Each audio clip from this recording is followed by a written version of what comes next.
Alors, j'aimerais vous parler ce matin de la situation en Australie concernant les médias sociaux et le diabète. Je crois que je suis dans une situation un petit peu unique parce que je travaille pour Diabetes Australia, qui est l'organisme de soutien pour les personnes atteintes de diabète. Et j'ai le diabète moi-même, de type 1, ça depuis 15 ans. Je suis aussi une e-patient. Je suis aussi une grande défenseur des droits des patients diabétiques. Donc, évidemment, quand je ne suis pas au boulot, je suis sur les blogs, je parle, je discute avec les patients diabétiques.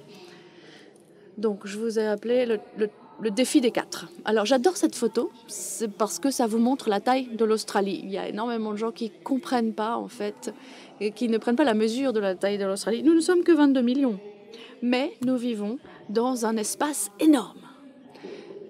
Et voilà, notre taille. Un État, la Tasmanie n'apparaît pas d'ailleurs là-dessus, mais ça vous permet de comprendre l'importance des moyens de communication pour faire tomber les barrières et pour pouvoir atteindre le plus de gens possible. Et malheureusement, ce n'est pas quelque chose qu'on faisait beaucoup jusqu'à présent. Et maintenant, nous pouvons parler à tout le monde, atteindre tout le monde, mais malheureusement, ce n'est pas le cas parce que nous sommes bloqués. Il y a énormément de points bloquants pour l'utilisation des nouveaux moyens de communication. Et donc, moi, j'essaye d'atteindre les gens et je trouve que c'est très difficile parce qu'il y a beaucoup de patients qui n'ont pas accès à la technologie, ou s'ils l'ont, eh bien, il y a d'autres obstacles. Alors, les patients n'ont pas besoin d'être convaincus. Vous avez cette photo qui vous montre une autre situation dans laquelle je me retrouve souvent. Je discute aussi avec mes parents très souvent. Vous savez, mes parents me disent « Qu'est-ce que tu fais ce soir ?» Alors, je dis « Oh, je sors, je vais rencontrer des gens je vais voir des gens que j'ai rencontrés sur Twitter, je ne sais pas qui c'est. » Et alors, ma maman me dit souvent à chaque fois « Peut-être que c'est la dernière fois que je te parle quand tu vas rencontrer comme ça des inconnus. » Bon, en tout cas, de toute façon, nous avons des gens qui sont très actifs sur Twitter, sur les médias sociaux. Il y a des conversations sur Twitter concernant le diabète. Donc, nous avons décidé tous de nous réunir pour envisager la possibilité d'avoir une conversation spécifique sur le diabète en Australie. Nous nous sommes tous réunis et voilà, et c'est exactement ce que nous avons fait. Les médias sociaux augmentent les possibilités de ce qu'on peut faire de façon traditionnelle. Évidemment, les réunions, c'est super, mais là, ça nous permet d'atteindre des gens qu'on ne pourrait pas toucher sinon. Nous travaillons aussi beaucoup avec l'industrie pharmaceutique, mais ce n'est pas toujours facile de travailler avec les laboratoires parce qu'il y a énormément de confusion liée à la législation et à la régulation. Alors moi, je ne comprends pas pourquoi il y a cette confusion partout en Australie, parce que pour moi, c'est très clair. Les laboratoires pharmaceutiques ne peuvent pas parler de leurs produits, de leurs médicaments directement aux consommateurs. Bon, ça, c'est clair. Mais on peut parler des systèmes. Et apparemment, les labos traînent les pieds pour être inclus dans une conversation concernant les diabétiques, par exemple.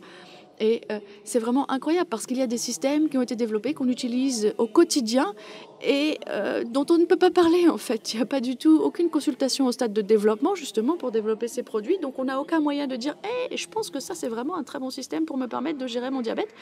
Mais c'est pas du tout fait et les avis des patients ne sont pas du tout pris en charge. Il n'y a aucun engagement de patients, de blogueurs, aucune prise en charge et prise en compte des opinions, des avis des patients. Et je trouve que ça, c'est vraiment dommage et ça crée la confusion.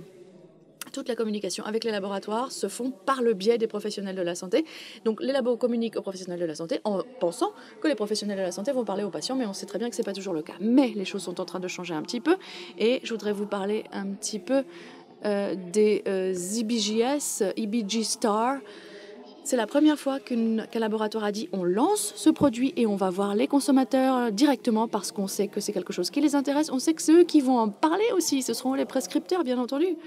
Et puis, ce sont surtout eux qui les utilisent. Et on ne va pas passer par le biais des professionnels de la santé. Et donc, en Australie, évidemment, le résultat, c'est que les professionnels de la santé détestent ce système et ce labo et ne veulent pas le prescrire.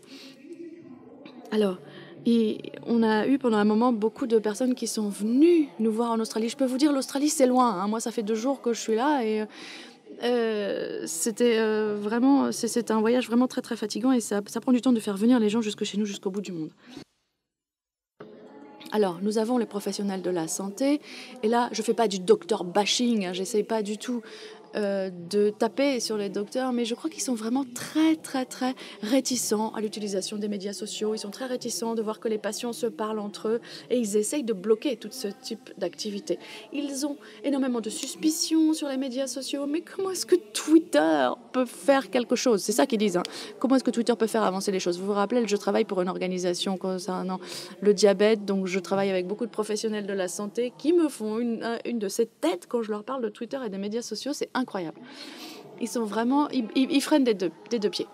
Et puis ensuite, nous avons les organisations de santé, et je dois dire que chez Diabetes Australia, nous commençons à nous mettre sur les médias sociaux. Ça prend du temps, mais c'est très intéressant. Vous voyez, c'est la première année qu'on a fait ça, et on a réussi à progresser. Et ils étaient vraiment nerveux concernant les forums, le site web, etc. Est-ce qu'on va faire ça? Est-ce que les gens vont avoir des questions? On va pas savoir y répondre, etc. Bon, petit à petit, nous y arrivons.